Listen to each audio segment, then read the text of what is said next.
Bienvenidos a la iglesia Sunlight Miami, aquí donde nuestra misión es conocer a Jesús, darlo a conocer y ayudar a las personas a vivir una vida sometidas a Él.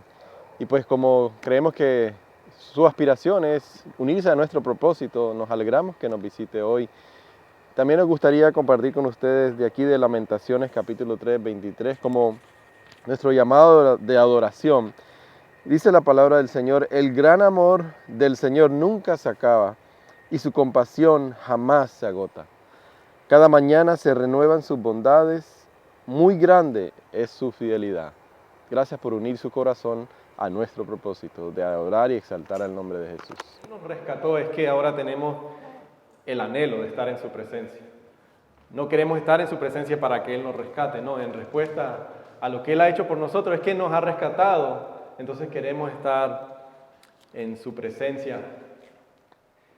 Bueno, muchas gracias nuevamente a todos los que nos visitan. En esta mañana vamos a continuar nuestra serie que hemos comenzado sobre la gloria de Cristo.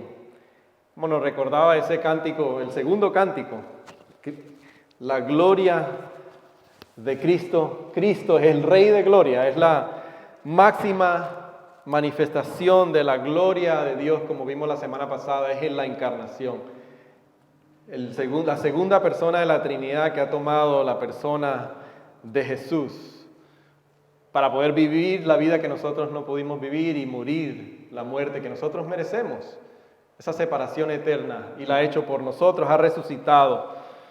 Esa es la introducción, ese es un resumen de esta serie que hemos titulado La Gloria de Cristo, y vamos a estar viendo específicamente quién es Jesús, estudiando. Quizás para algunos eso sea algo para refrescar nuestra mente, nuestro conocimiento. Quizás para otros eso va a ser algo nuevo, algo asombroso. Vamos a estar estudiando la persona de Jesús, o sea, quién es Jesús, y la obra de Jesús, qué es lo que Él ha hecho por nosotros. Y hoy vamos a estar hablando sobre el bautismo de Jesús, que para muchos es un tema controversial, para otros es un tema de mucha bendición, y debe serlo para todos. Y a la medida que lo profundizamos y entendemos y estudiamos el bautismo de Jesús, va a enriquecer nuestra vida. No sé cuántos de ustedes llegaron a ver el programa de este personaje,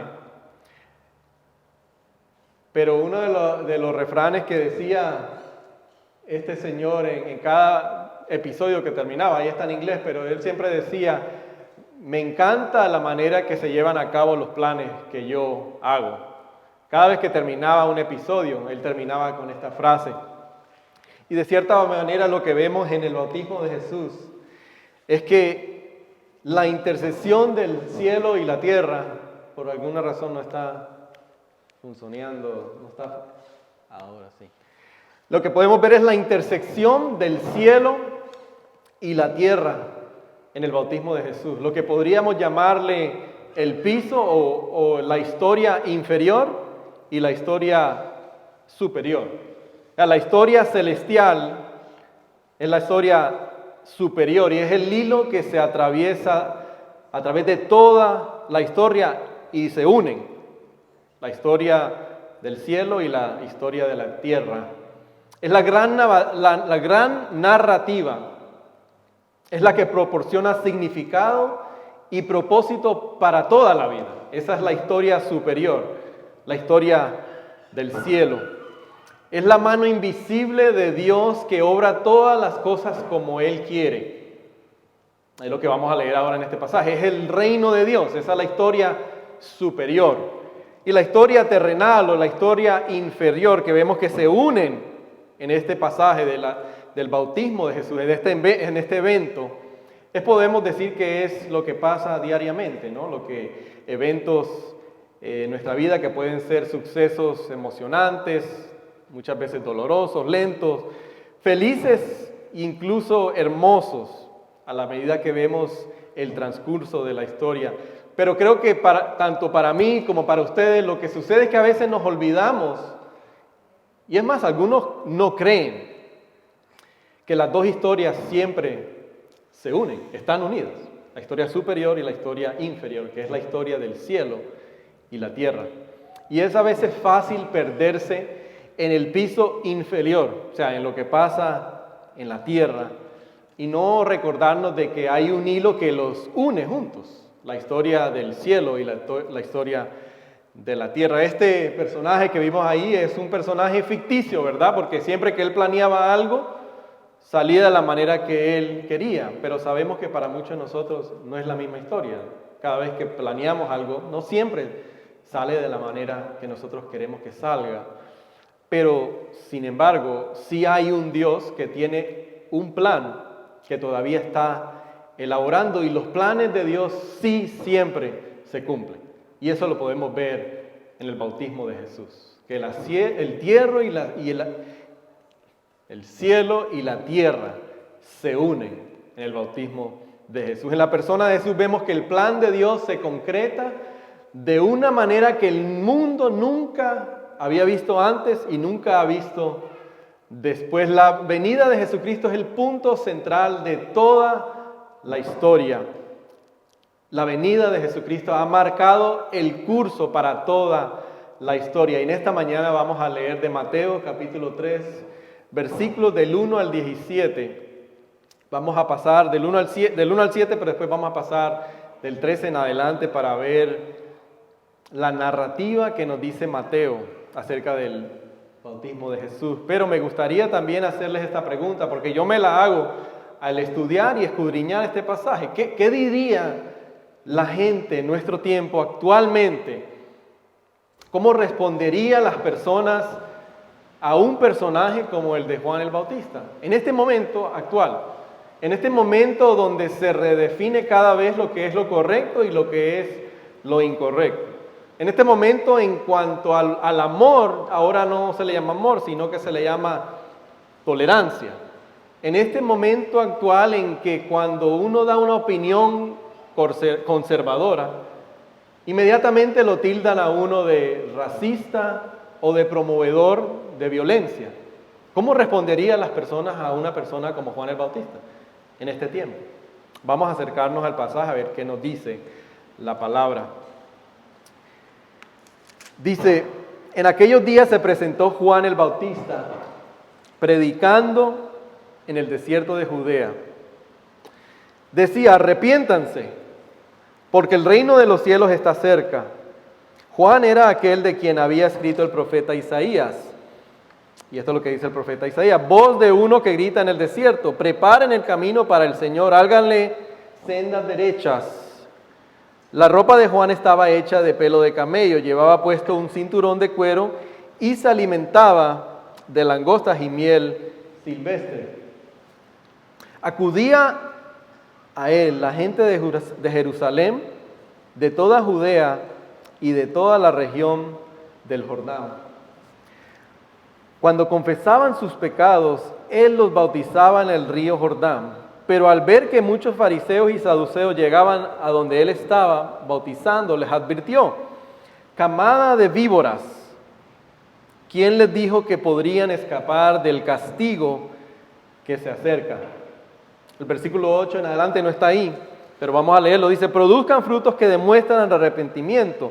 No piensen que podrán alegar, tenemos a Abraham por padre, porque les digo que aún de estas piedras Dios es capaz de darle hijos a Abraham.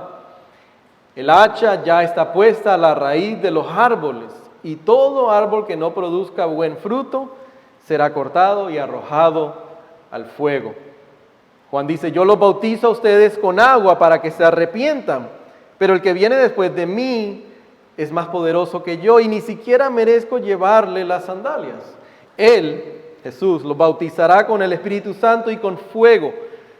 Él tiene el rastrillo en la mano y limpiará su era, recogiendo el trigo en su granero, la paja, en cambio, la quemará con fuego que nunca se apagará.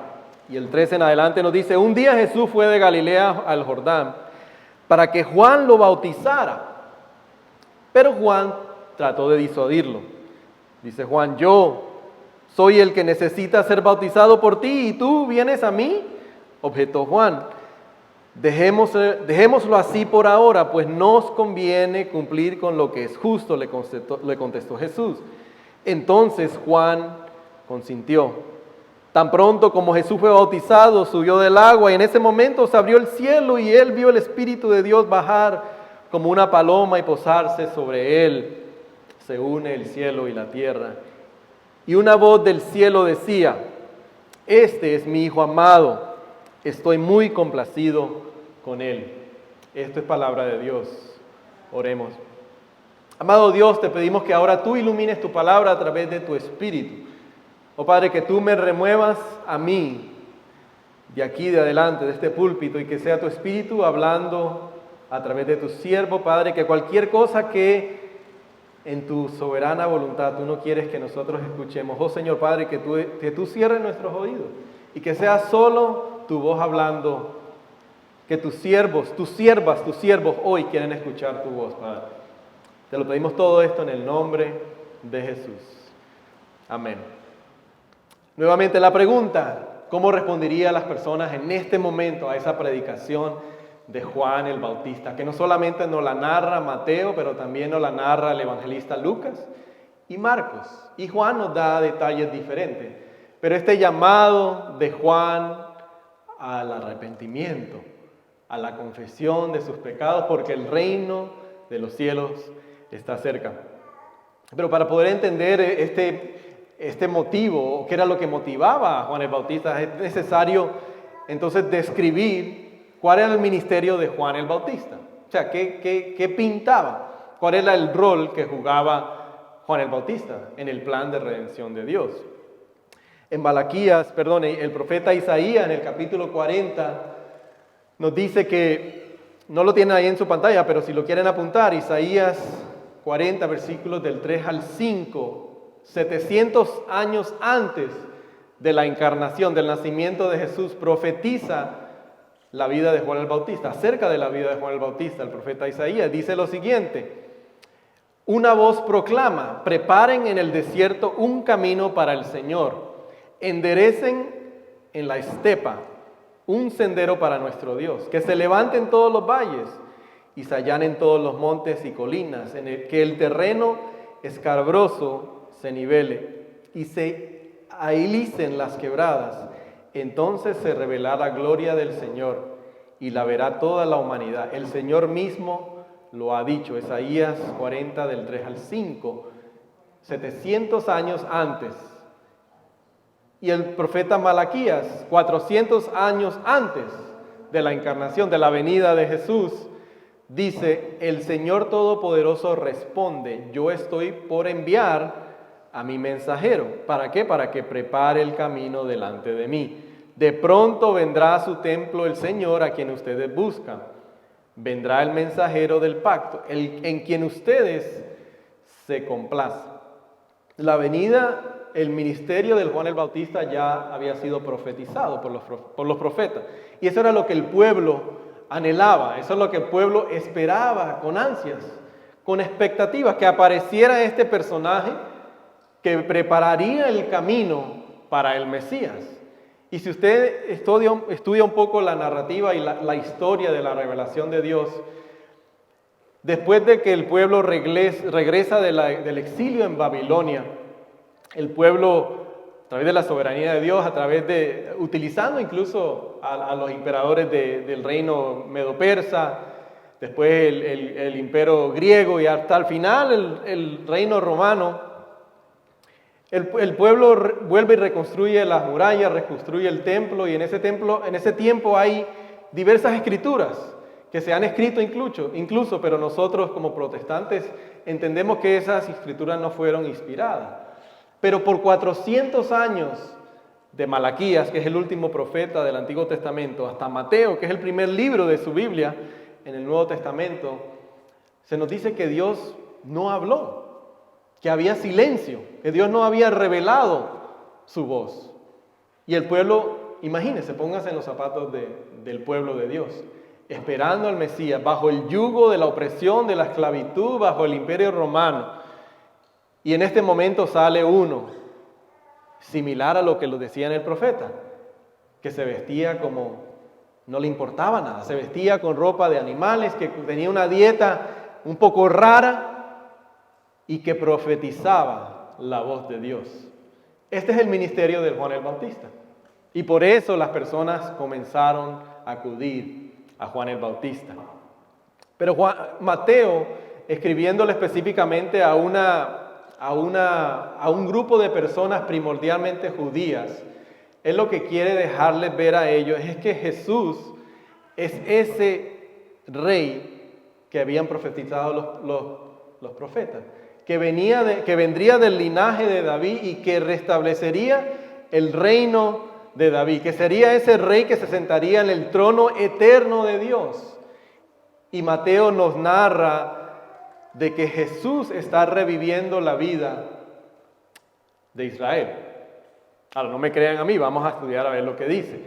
Porque comenzamos en la narrativa del bautismo, pero también, si usted se acuerda, en el Antiguo Testamento, usted conoce a un José que también era un soñador y que lleva a la familia de Dios a un lugar seguro, que es en Egipto.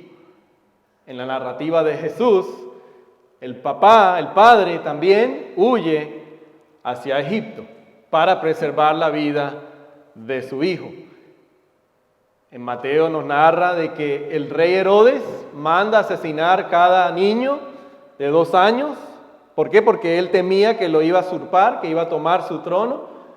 Vamos al Éxodo y tenemos también a un rey malvado que manda a matar a los niños. ¿Que era quién? El faraón. Y Dios llama a su pueblo a salir de Egipto hacia la tierra prometida.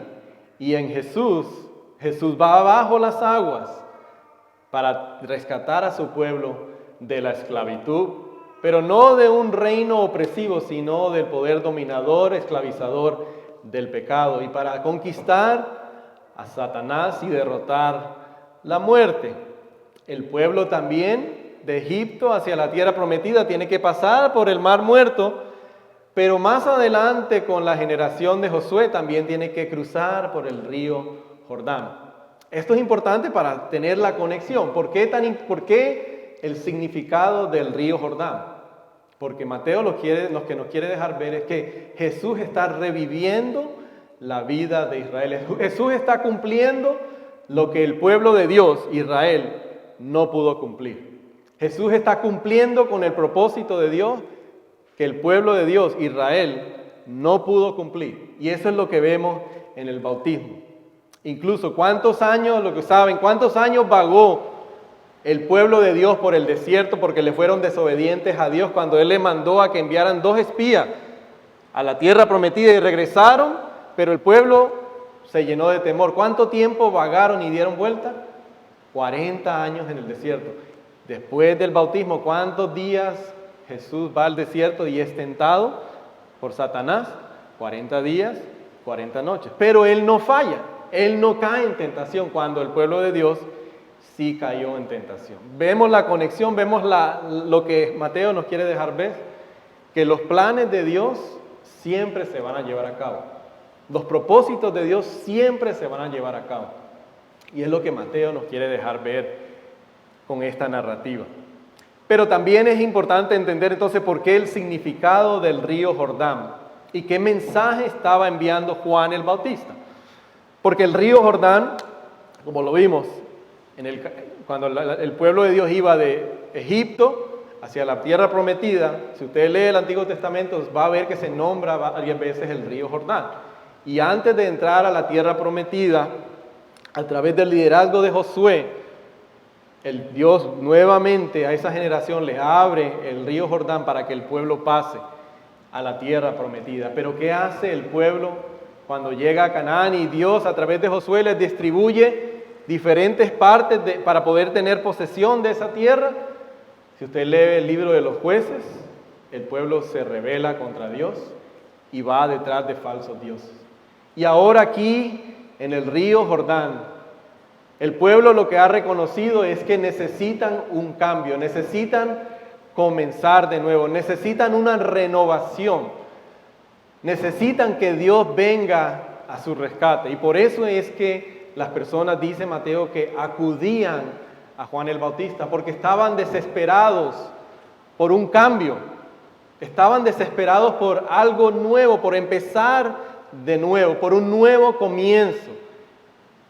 Estoy seguro que por lo menos uno de nosotros en esta mañana desea un nuevo comienzo, desea algo nuevo, desea que algo cambie, que este año algo tiene que cambiar.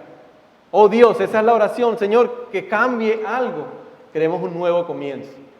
Y es lo que la gente estaba deseando en el tiempo de Juan. Y Dios interrumpe la historia de una manera no antes vista, inaugurando su reino aquí en la tierra a través de la persona de Jesús. Y ese es el significado del bautismo de Juan. Y esto es importante porque a veces se confunde, porque el bautismo de Juan no es un bautismo al cual estamos acostumbrados nosotros ahora, porque usted se da cuenta de lo que nos dice el pasaje, que él estaba llamando a un bautismo para arrepentimiento y confesión de pecado. Pero el pueblo judío sabía de que existía lo que se conocía como un bautismo prosélito. ¿Qué significa un bautismo prosélito? Era que para usted poder ser, si usted era una persona gentil de otra nación, para usted poder ser parte del pueblo del pacto de Dios, tenía que pasar por ese rito de un bautismo, de una purificación, porque usted era considerada una persona impura. Por eso es que Juan está llamando a las personas a decir, vengan, bautícense, lávense, purifíquense. Pero lo interesante y lo escandaloso del bautismo de Juan es que Juan no solamente está llamando a judíos, dice que está llamando a todos, a pecadores, a prostitutas, a recaudadores de impuestos, a todo el mundo, para que vengan y se purifiquen, porque el reino de los cielos está cerca.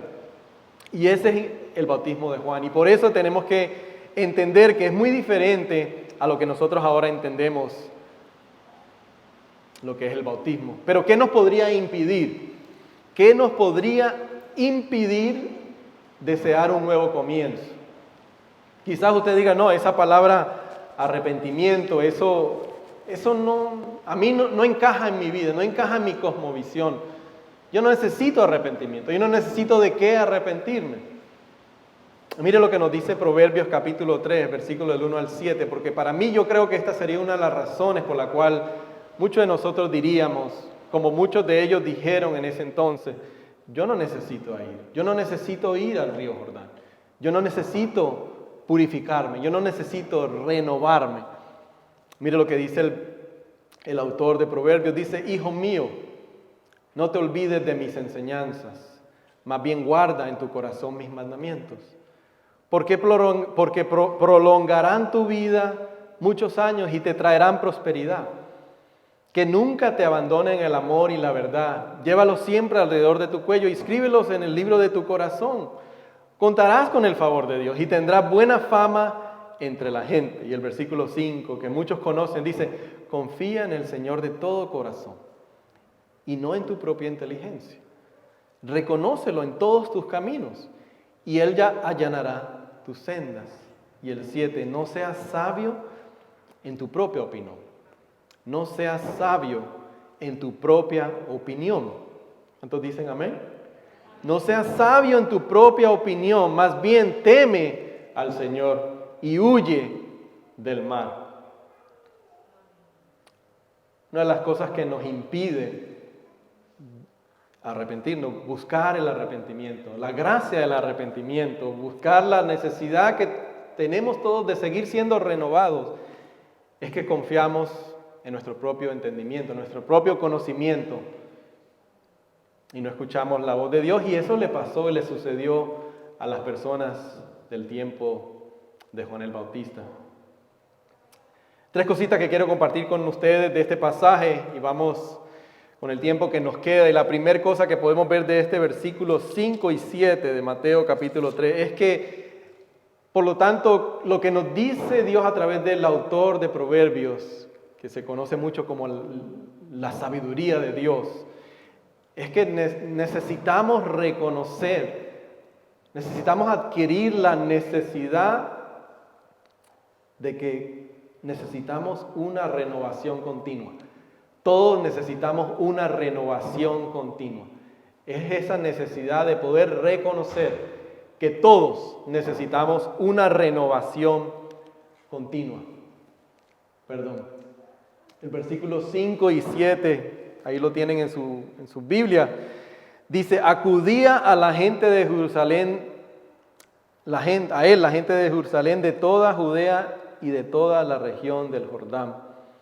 Cuando confesaban sus pecados, él los bautizaba en el río Jordán. Pero al ver que muchos fariseos y saduceos llegaban ante él, estaba bautizando, les advirtió, camada de víboras, ¿quién les dijo que podrán escapar del castigo que se acerca?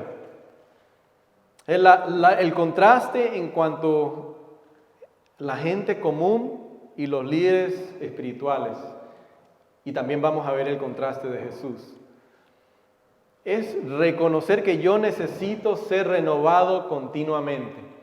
Los líderes religiosos, como dice el pasaje, los saduceos y los fariseos, impedían que las personas fueran a ser bautizados. Pero dice que venía personas de todo estatus social, de todo nivel económico. Si usted lee la narrativa de Lucas, también nos dice específicamente, recaudadores de impuestos, pecadores, personas alejadas de Dios, apartadas de Dios, pero que habían reconocido que necesitaban un nuevo comienzo, que necesitaban ser purificados, necesitaban ser limpiados, necesitaban algo, pero era el reconocimiento de que necesitaban ser continuamente renovados. Los líderes espirituales, los líderes religiosos, los que al contrario debían ser las personas que tenían que motivar a las personas a buscar el reino de Dios, ellos decían, nosotros no tenemos que ir, nosotros no tenemos de qué limpiarnos. Por eso Juan les dice, aunque ustedes crean que porque son descendientes de Abraham, no crean que de las piedras Jesús puede hacer nacer, puede crear personas. Todos necesitamos ser renovados continuamente. Pero miren la diferencia a la reacción de Jesús. Dice el versículo 13 que Jesús un día fue de Galilea al Jordán para que Juan lo bautizara. De Galilea hacia el Jordán. ¿Para qué? Para aprobar el bautismo de Juan el Bautista, que estaba llamando al arrepentimiento, pero Jesús no tenía nada de qué arrepentirse. Jesús no tenía ningún pecado que confesar, pero sí se identificó con las personas que reconocieron que necesitaban una renovación continua. Y ese es el llamado para nosotros, que cada día no se nos puede olvidar que continuamente necesitamos ser renovados. Estemos en Cristo o no estemos en Cristo, con mucha más razón, necesitamos un nuevo comienzo. Pero si estamos en Cristo, no se nos puede olvidar que continuamente necesitamos una renovación diariamente. Este es el primer punto que quería compartir con ustedes. El segundo es que Dios se complace en llevar a cabo sus propósitos por medio de aquellas personas que reconocen su insuficiencia. Jesús lleva a cabo sus propósitos por medio de aquellas personas que reconocen su insuficiencia. El versículo 11 y el versículo 12 nos dice, yo los bautizo a ustedes con agua, pero para que se arrepientan, pero el que viene después de mí es más poderoso que yo y ni siquiera merezco llevarle las sandalias. Él los bautizará con el Espíritu Santo y con fuego. Si usted se pone a pensar por un momento, ¿quién era Juan el Bautista? Usted ha leído Lucas capítulo 1, capítulo 2, sabemos que ellos tenían una relación, incluso eran familiares. Juan el Bautista tenía méritos para decir, yo puedo bautizar. Yo tengo méritos para ir al Jordán, pero la reacción de Juan el Bautista es, yo no soy digno. La expresión de la sandalia es prácticamente decir, yo no soy digno ni de ser un esclavo. No soy digno de su presencia. Es reconocer de que Dios lleva a cabo sus propósitos con las personas que reconocen su insuficiencia. La persona que se cree que es suficiente para llevar a cabo los propósitos de Dios, Dios no puede llevar a cabo. Porque entonces Dios no se puede llevar la gloria, porque la persona se lleva la gloria. Hay un autor muy conocido, el autor C.S. Lewis, que Él escribe una historia de ciencia ficción, pero es bien interesante porque él narra, o la historia es sobre un viaje que se hace del infierno hacia el cielo. Es ciencia ficción, pero hay una enseñanza bíblica. Y él dice que es como un tour, que llegaron una vez unas personas al cielo, es como si usted ha ido a un tour, se montan en un bus y llegaron al cielo y empezaron a caminar, empezaron a explorar el cielo. Nuevamente una historia de ciencia ficción. Y dice que uno preguntó una vez, wow, fulanito que está ahí, tiene muchos seguidores, hay muchas personas que preguntan por él, hay muchas personas que se acercan a él. Y la persona le pregunta al guía del tour, ¿será que esa persona en la tierra tenía mucho dinero, tenía mucha fama, era una persona muy conocida, entregó toda su vida para que el reino de Dios y su justicia se llevara a cabo? Ese es Juan el Bautista, que nadie pensaba, la persona que menos pensaban que podría llevar a cabo los propósitos de Dios, Dios lo utilizó. Porque para muchos de nosotros quizás esa sea la impresión. No, yo no soy Juan el Bautista, yo no voy a bautizar. Pero Dios nos ha bendecido y nos ha dado dones, tiempo, tesoros y talentos que podemos usar, que podemos utilizar para llevar a cabo su propósito. Independientemente de la persona que usted sea, Dios lo quiere y lo puede utilizar porque le ha dado dones, le ha dado talentos, le ha dado tiempo y le ha dado recursos para que usted pueda llevar a cabo los propósitos de Dios. Una vez un pastor me comentaba que un hermano después del servicio le hizo una pregunta.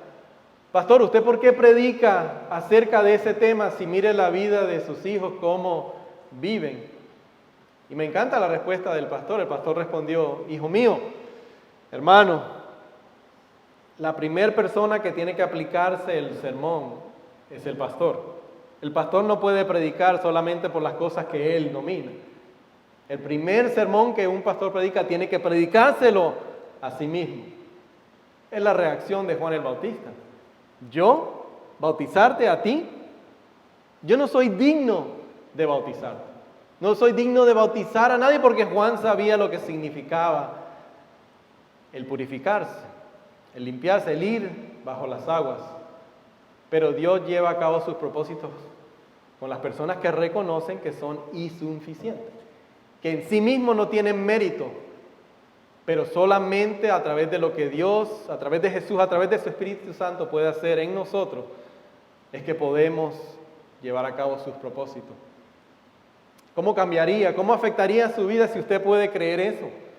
De que usted quizás si piensa que no tengo capacidad, no sé ni cómo hablar, no sé ni cómo hacer esto ni lo otro, pero que usted le pueda creer a Dios que Dios sí le ha dado dones y le ha dado talentos y recursos para llevar a cabo los propósitos de Dios en su vida, en su familia, en su hogar, en su lugar de trabajo y aquí mismo, en la iglesia. Pero también quiero compartirles lo que nos dice Juan, el evangelista, acerca de Juan el Bautista. En el versículo 23 al 26 del capítulo 1 dice, yo soy la voz del que grita en el desierto, enderecen el camino del Señor, respondió Juan con las palabras del profeta Isaías. Algunos que habían sido enviados por los fariseos lo interrogaron, pues si no eres el Cristo, ni Elías, ni el profeta, ¿por qué bautizas? La reacción de Juan el Bautista, yo bautizo con agua, pero entre ustedes hay alguien que no conocen, que vive después de mí, al cual yo no soy digno ni siquiera de desatarle la correa de la sandalia. Usted sabe que más adelante Jesús diría que dentro de los seres humanos no hay otra persona más grande que Juan el Bautista. Y Juan el Bautista no fue una persona perfecta, así que usted puede relacionarse, yo me puedo relacionar, identificar con él.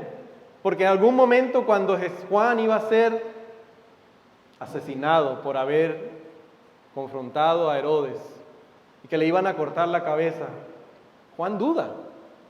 Juan piensa y envía a unos discípulos, a los discípulos de Jesús y pregúntenle por favor, ¿es el Mesías o vendrá otro? ¿Y qué le responde Jesús? Juan, los cojos caminan, los ciegos ven, los muertos son resucitados A veces los planes que nosotros tenemos no son los planes de Dios. El propósito de Dios en nuestra vida no siempre se lleva a cabo de la manera que nosotros pensamos. Juan pensaba de que él venía a traer una liberación política, económica, pero Jesús le responde, no, mi reino vino, está entre nosotros, pero es un reino muy diferente. Porque Juan pregunta, ¿cómo es que tú eres el Mesías, pero ahora yo estoy a punto de perder la vida?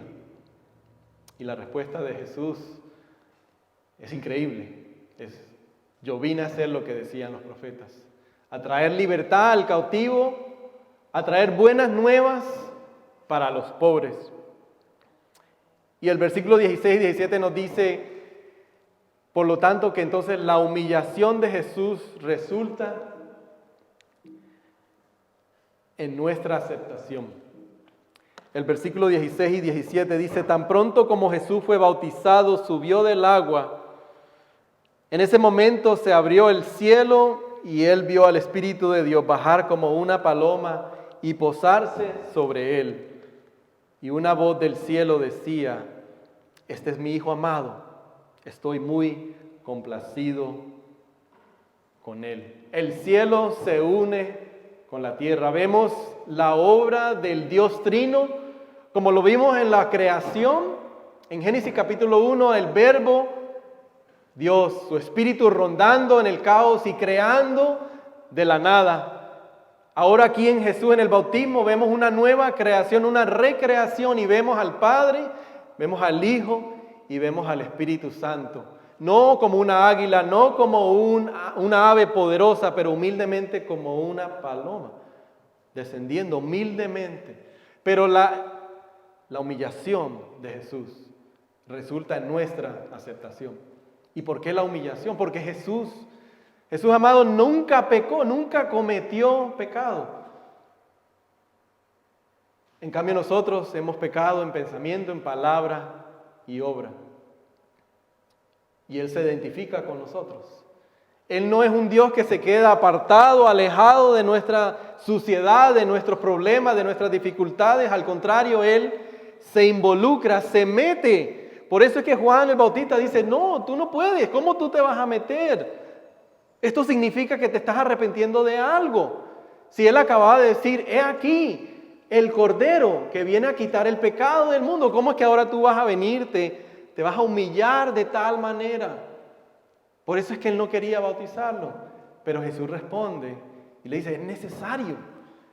Ahorita yo no tengo tiempo para explicarte el significado de esto, pero es necesario para cumplir con toda justicia. Es necesario para resolver el dilema que existe en el universo, que como un Dios perfecto, justo, puede justificar a personas injustas y seguir siendo un Dios santo y perfecto.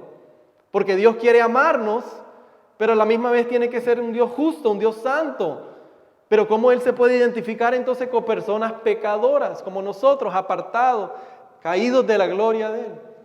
En su humillación, nosotros somos aceptados. Tiene que recibir la espalda, la ira de Dios tiene que caer sobre Jesús, para que entonces nosotros podamos ser aceptados incondicionalmente como hijos amados. Amén. Somos hijos amados incondicionalmente. ¿Usted puede creer eso? De que lo mismo que dice el pasaje, que está complacido con su Hijo, Él puede decir lo mismo de usted y de mí, si estamos en Cristo. Que Dios se complace conmigo, que está complacido conmigo. Independientemente de lo que yo esté pasando en este momento, o si me he apartado de tal manera que estoy viviendo una vida que no le agrada al Señor, si estoy en Cristo, Él está complacido con usted, Él está complacido conmigo. Él no es como un padre que ve que su hijo está aprendiendo a caminar y se frustra porque no sabe caminar. No, al contrario, Él ama la versión de nosotros tal como somos. Él no ama la versión futura, la mejor versión de nosotros. Ama la versión exacta, la versión de nosotros en este momento. Mire lo que dice Juan, capítulo 17, 20 y 23. No ruego No ruego solo por esto, ruego también por los que han de creer en mí, por el mensaje de ellos, para que todos sean uno, Padre, así como tú estás en mí, yo en ti, permite que ellos también estén en nosotros, para que el mundo crea que tú me has enviado. Yo les he dado la gloria que me diste, para que sean uno, así como nosotros somos uno. Yo en ellos y tú en mí. Permite que alcancen la perfección en la unidad y así el mundo reconozca que tú me enviaste y que lo has amado a ellos tal como me has amado a mí. El bautismo de Jesús nos demuestra de que su humillación resulta en nuestra aceptación. El dilema de todos los dilemas es resuelto porque Jesús vive la vida que nosotros nunca podemos vivir y sufre la muerte que nosotros merecemos por apartarnos, por quebrantar su ley. Y terminamos con este último punto, en versículos 11 y 12, que nos dice que la bondad de Dios nos debe llevar al arrepentimiento. La bondad de Dios nos debe llevar al arrepentimiento. La segunda parte del versículo 11 dice, Él los bautizará con el Espíritu Santo y con fuego. El versículo 12 dice, Él tiene el rastrillo en la mano y limpiará su era recogiendo el trigo en su granero. La pala, en cambio, la paja, con fuego y nunca se apagará. Hace 2000 años que Juan el Bautista salió en el desierto a predicar, pero la bondad de Dios, la misericordia de Dios, para que muchos no se pierdan. La misericordia de Dios en el tiempo de Jesús a través de Juan el Bautista, pero aún en el tiempo de nosotros Dios todavía está llamando a que nos arrepintamos y nos regresemos a Jesús. Y la bondad de Dios nos debe llevar entonces al arrepentimiento. Esa ilustración del rastrillo, si ustedes tienen algún conocimiento de lo que es la agricultura, era una cultura bien agrícola, por lo tanto, para poder separar el trigo, el grano de la paja, de la cizaña, era necesario ese procedimiento. Por eso es que Juan, el autor Mateo nos dice que Jesús es como ese personaje que está tirando el grano para que el viento se lleve la cizaña, para que separe la cizaña del trigo, del grano. Porque llegará un momento que va a ser necesario. Que en este momento podemos estar todos juntos, pero llegará un momento de que el reino de Dios se consumirá, que regresará y lo establecerá por completo. Pero llegará ese momento de separación del trigo para un lado y la cizaña para el otro. Y es el llamado de Juan el Bautista hace 2000 años, pero la bondad de Dios entonces debe de conmovernos al arrepentimiento, a buscar nuevamente una renovación todos los días de nuestra vida.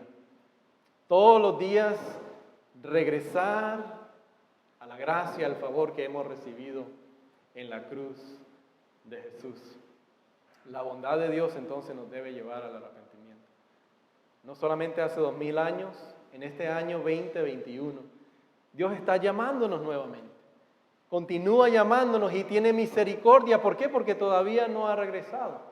Porque muchos de nosotros todavía continuamos teniendo vida, pero estamos viviendo vida en abundancia.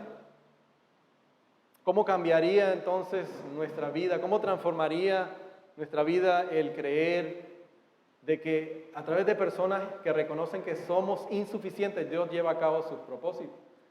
Y que la bondad de Dios, no el temor, no la vergüenza, no la ira, el amor, como dice Lamentación 3, lleva al arrepentimiento. La bondad de Dios.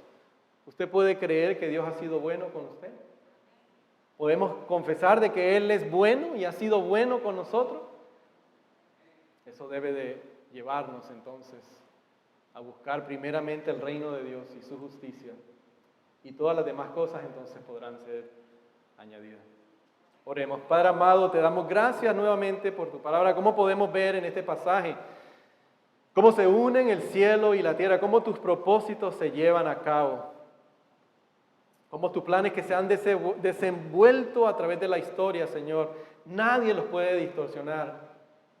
Oh Padre, yo te pido por alguno de nosotros que en este momento se encuentra, que quizás piensa que no es útil para llevar a cabo tus propósitos, porque quizás su vida no es de la manera que quisiera, o piensa que tú no estás complacido, que tu amor es condicional, como a veces somos como padres, que condicionamos nuestro amor siempre y cuando nuestros hijos se porten bien o no se porten mal.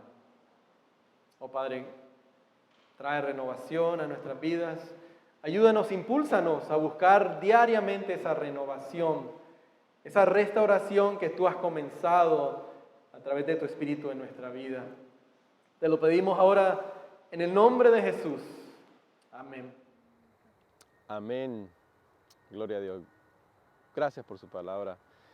Nuevamente le damos las gracias por haberse unido a nosotros, a este servicio de adoración. Y si de alguna manera le ha sido de bendición este servicio, esta palabra que Dios nos ha regalado, si ha removido los afectos de su corazón, le ha motivado a inclinar su corazón a Él, queremos invitarlo a que se conecte con nosotros. Puede ir a la página sunlightchurch.com. Nos puede dejar su comentario. Suscríbase a nuestro canal, síganos, para nosotros también poder conectarnos con usted. También ahí puede, si es motivado, contribuir, unirse a nosotros con sus diezmos, sus ofrendas y ser parte de lo que Dios está tratando de hacer a través de la iglesia Sunlight Miami. Y también me gustaría dejarle con esta bendición: que la gracia de nuestro Señor Jesucristo y el amor de Dios y la comunión de su Espíritu Santo sea con cada uno de nosotros. Vayan en paz a amar y a servir a Jesús. Que Dios los bendiga.